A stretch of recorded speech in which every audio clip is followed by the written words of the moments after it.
नमस्कार। आज हम लोग समझेंगे लेयर्स ऑफ एटमॉस्फेयर, वायुमंडल की परत। अब ये वायुमंडल की परत क्या है? तो जिस पृथ्वी पे हम लोग रहते हैं उसके कुछ किलोमीटर के ऊंचाई तक ये वायुमंडल की परतें पाई जाती हैं।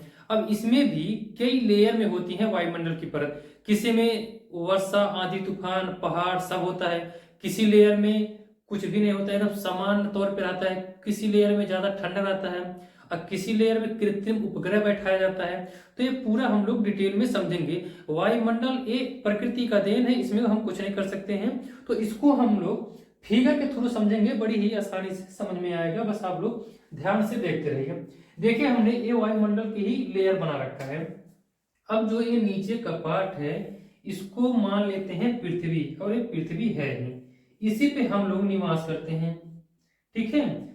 अब देखिए, जो पृथ्वी के सबसे निचला हिस्सा आता है उसको हम लोग बोलते हैं क्षोभ मंडल, हिंदी में बोलते हैं, और इंग्लिश में कहते हैं ट्रोपोस्फेयर। पृथ्वी के सबसे निचली परत है क्षोभ मंडल।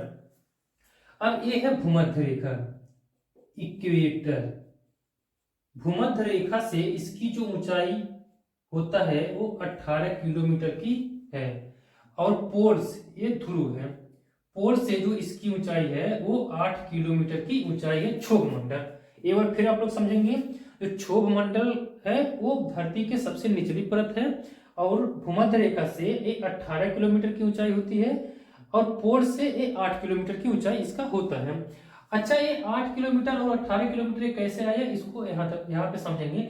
जैसे मान लेते हैं ये है पृथ्वी गोल, खैर गोल तो नहीं है, ये हल्का चिपटा है, इसका नाम है जियोड। ये ध्यान रखेंगे, क्वेश्चन पूछता है पृथ्वी किस आकार की है, तो ये जियोड टाइप का है।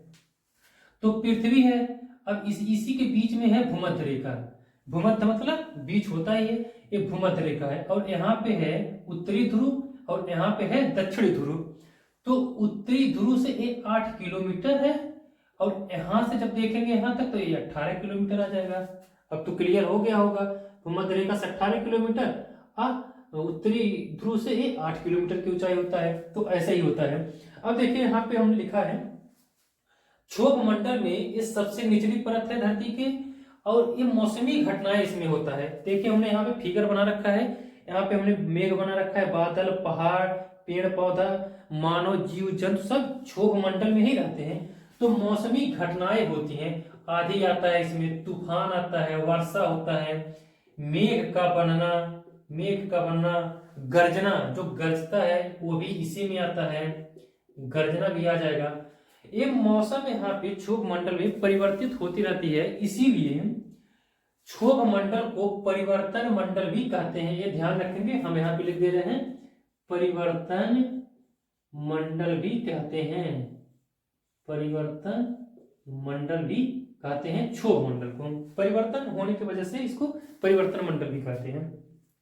अब दूसरा पॉइंट क्या है इसमें इंपॉर्टेंट, ऊंचाई जाने पर तापमान कम होता है। ऊंचाई जाने पर तापमान कम होता है, कितना कम होता है, ये -165 मीटर की ऊंचाई पर जब जाएंगे आप, पृथ्वी से जब 165 मीटर की ऊंचाई पर आप जाएंगे तो -1 टेम्परेचर यहाँ पे कम हो जाता है। यहां तक समझ में आ गया होगा। जो भी घटना होता है प्रकृति का वो क्षोभ मंडल में ही होता है। अब दूसरा पॉइंट समझेंगे, ये तो पहले पॉइंट हो गया क्षोभ मंडल। अब दूसरे पर आता है आपका समताप मंडल, इसी के ऊपर आता है आपका समताप मंडल। अब भूमध्य रेखा से इसकी ऊंचाई 50 किलोमीटर की है। अब ये समताप मंडल में इंपॉर्टेंट क्या है, देखिए इसको इंग्लिश में बोलते हैं स्ट्रेटोस्फीयर, समताप मंडल।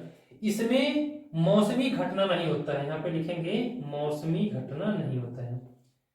क्षोभ मंडल में मौसमी घटना होता था, इसलिए आंधी, तूफान, वर्षा ये सब आता रहता है और परिवर्तन भी होता रहता है। तो समताप मंडल में मौसमी घटना नहीं होता है। जब यहाँ पे मौसमी घटनाएं नहीं होती है तो ना आंधी आएगा, ना तूफान आएगा, ना वर्षा, कुछ भी यहाँ पे नहीं आएगा।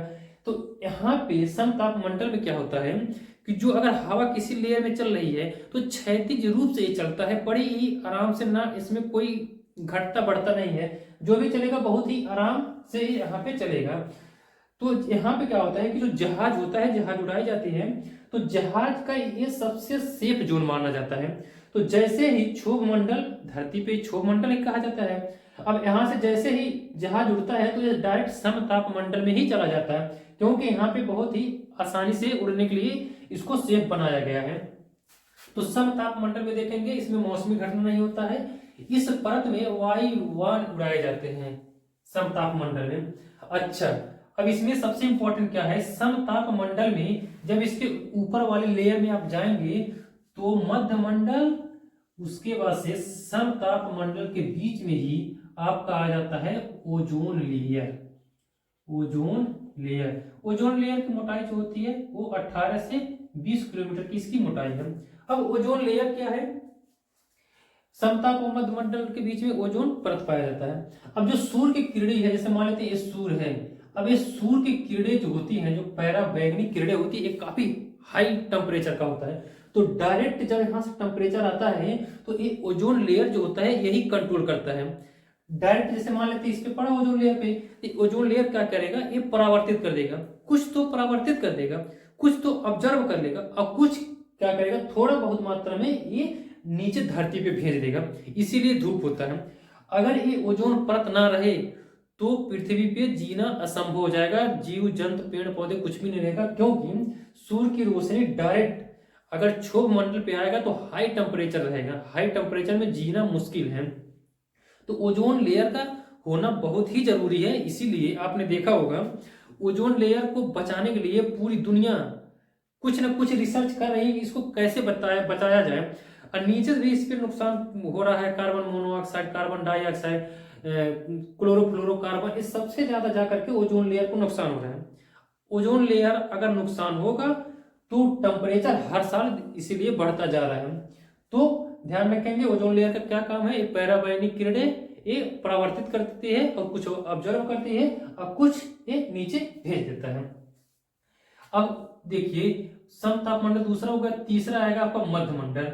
मध्य मंडल में क्या होता है, इस मंडल में धूल कण नहीं पाए जाते हैं, बिल्कुल एकदम नॉर्मल आता, कोई धूल कण नहीं पाया जाता है, और ये ठंडी परत है। मध्य मंडल ध्यान रखेंगे ये ठंडी परत है। अच्छा, समताप मंडल जो है ये गर्म परत है, ऊंचाई जाएंगे तो ये हल्का टेम्परेचर बढ़ेगा, लेकिन मध्य मंडल में ये टेम्परेचर ठंड रहता है।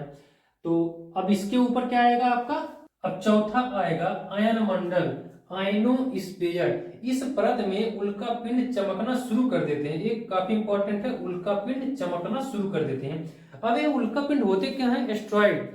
जो सूर्य है इसको हम लोग तारा बोलते हैं, और जो पृथ्वी है एक ग्रह है, यानी सूर्य के चारों तरफ से ग्रह चक्कर लगा रही है, और उसी के बीच में ये होता है एस्ट्रॉइड। एस्ट्रॉइड जो होता है ये छोटे लेवल का होता है, यानी जितने ग्रह हैं ग्रह से छोटे होते हैं, इसको एस्ट्रॉइड हम बोलते हैं, उल्का पिंड बोलते हैं। तो उल्का पिंड सूर्य का चक्कर तो लगा रहे हैं, लेकिन किसी वजह से वो अपने दिशा अगर भटक जाते हैं तो डायरेक्ट कभी कभार वो पृथ्वी पे आ जाते हैं। तो उल्का पिंड क्या होता है, अगर ये पृथ्वी पे आएगा तो डायरेक्ट आएगा, जैसे ही यहाँ पे पहुंचेगा आयन मंडल में तो यहाँ पे चमकना शुरू कर देता है। अभी देखेंगे, बड़े ही आसानी समझेंगे, हम अभी और कुछ एग्जाम्पल बता रहे हैं। आयन मंडल में ये चमकना शुरू कर देता है, और यही ये मध्य मंडल में जब पहुंचता है तो इसमें बहुत तेजी से घर्षण होता है। घर्षण के वजह से मध्य मंडल में लगभग पूरी तरह से उल्का पिंड एक खत्म हो जाता है जल करके, लेकिन जो बहुत बड़े बड़े होते हैं उल्का पिंड वो कुछ अंश इसके छूट जाते हैं तो आ जाता है समताप मंडल में। अब समताप मंडल में घर्षण लगने से ज्यादातर खत्म हो जाते हैं, लेकिन अगर बहुत ज्यादा बड़ा है, बहुत ज्यादा अगर बड़ा है उल्का पिंड तो समताप मंडल में भी खत्म नहीं होता है, तो डायरेक्ट क्षोभ मंडल से ही होते हुए पृथ्वी पर गिर जाते हैं। आप देखे होंगे छत से कभी कभार रात के समय तारा टूटते हुए गिरते देखे होंगे, तो दिमाग में आता है कि तारा टूट के गिर रहा है। तारा टूट के नहीं गिरता, तारा तो बहुत भारी होता है, ये उल्का पिंड होते हैं जो बहुत बड़े बड़े होते हैं, जो आयन मंडल, मध्य मंडल, समताप मंडल में जल करके खत्म नहीं होते हैं, वो डायरेक्ट आकर के पृथ्वी पे गिर जाते हैं। अब तो आपको समझ में आ गई होगी, यानी आयन मंडल में चमकना शुरू कर देते हैं उल्का पिंड। अब देखेंगे अगला जो इसका आएगा, पांचवा पॉइंट पे आता है बहिर्गमंडल, जो यानी बाहरी भाग है, एसोस्फीयर, इंग्लिश में इसको बोलते हैं बहिर्गमंडल। बहिर्गमंडल में देखेंगे, अच्छा आयन मंडल में एक पॉइंट छूट गया, ये सबसे इंपॉर्टेंट पॉइंट इसमें तो ये है, रेडियो स्टेशन इसी में लगाया जाता है, रेडियो स्टेशन। रेडियो स्टेशन क्या है, जितना भी हम लोग नेट का काम करते हैं यहीं पे होता है। जैसे मान लेते पृथ्वी पे यहाँ पे नेटवर्क लगा हुआ है, तो डायरेक्ट जो रेडिएशन फेंकता है, तो यहाँ पे एंटीना लगी हुई है, एंटीना से ही किसी सामने वाले मोबाइल, जैसे हम फोन कर रहे हैं तो हमारे फोन से जो रेडिएशन निकल रहा है तो डायरेक्ट आता है आयन मंडल पे, यहाँ पे एंटीना लगी हुई है, यहाँ से जब वो परावर्तित करता है तब जाके के सामने वाले मोबाइल में वो फोन लगता है। तो रेडियो स्टेशन आयन मंडल में लगाया जाता है। अब इसके ऊपर आता है आपका बहिर्मंडल। बहिर्मंडल इस सबसे बाहरी भाग होता है, इसकी ऊंचाई भूमध्य रेखा से माना गया है लगभग 1000 किलोमीटर की ऊंचाई इसका माना गया है। यहाँ पे देखेंगे बहिर्मंडल में ये सबसे बाहरी परत है, इसमें कोई शक नहीं है, सबसे बाहरी परत हमने बताया 1000 किलोमीटर की ऊंचाई से ज्यादा होता है। इसमें कृत्रिम उपग्रह बैठाए जाते हैं, ये ध्यान रखेंगे, कृत्रिम उपग्रह, इंग्लिश में बोलते हैं सैटेलाइट। अब ये क्या है, कृत्रिम उपग्रह,